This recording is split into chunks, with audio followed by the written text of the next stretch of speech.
have a Joseph Smith moment together.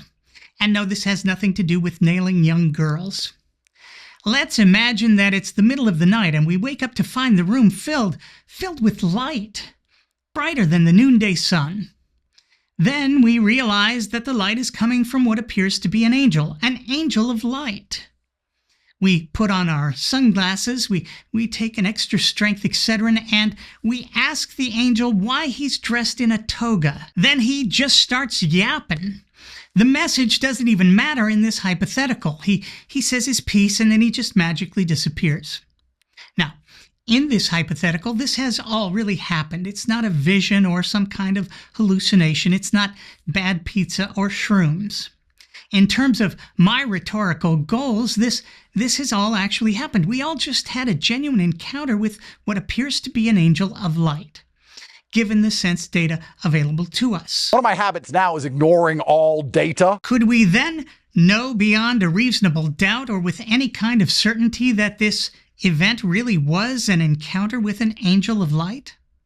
Star Trek: The Next Generation dealt with this question in an episode called The Devil's Due, where Captain Picard and crew had to expose a powerful alien posing as a demon with supernatural powers to scare a planet's population into submission. Hashtag Clark's Third Law. An alien posing as a demon is one thing, but Christians have an even bigger problem. Satan, a fallen angel who, according to Paul in 2 Corinthians 11:14, can masquerade as an angel of light in order to deceive us. Luke tells us that Satan entered Judas so that he'd betray Jesus. Imagine that. After 3 years of palling around with God incarnate, feeling his love, seeing his miracles, Satan's power was still too much for Judas. And clearly God allows this. A few months back, we had a Christian precept come into the comments here with a typical precept script. These folks presume that God's revelation, especially the Christian God, is the only way we can have the necessary preconditions for intelligibility and knowledge, whatever the hell that means. So I asked him how we can know anything when God allows a powerful supernatural being to deceive the world. But there's also an external blindness. Satan is a deceiver who deceives the world. After dodging the question over and over again, he finally gave me this. James 4:7. Resist the devil and he will flee from you. 1 Peter 5:8-9. Be alert and of sober mind. Your enemy, the devil, prowls like a roaring lion, looking for someone to devour. Resist him, standing firm in the faith.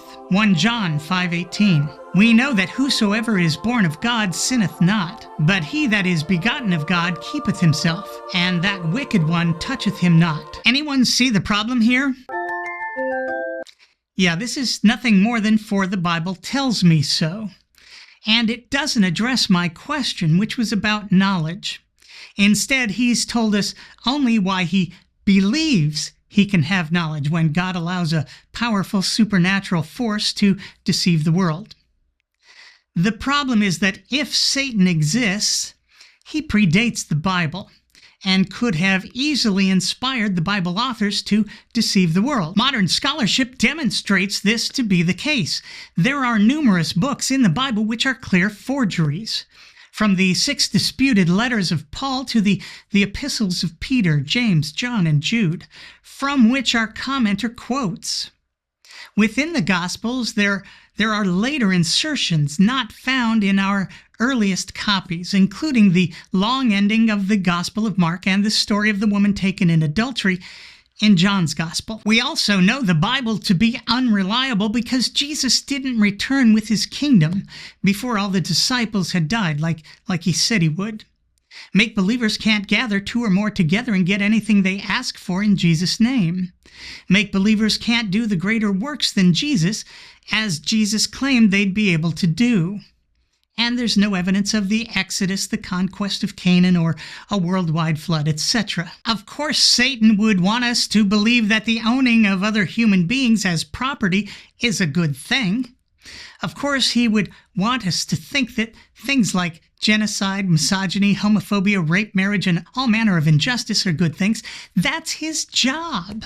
He's here to deceive the entire world, and God clearly wants him to do it. God has cleared his path.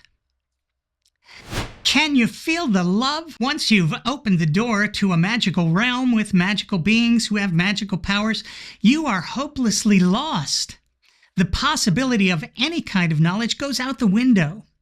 All things are possible, however silly, because nothing can be falsified. So all options are forever on the table. Magical thinking is nothing more than a surrender to ignorance and the impossibility of anything more. Once again, I'm me. Thanks for watching.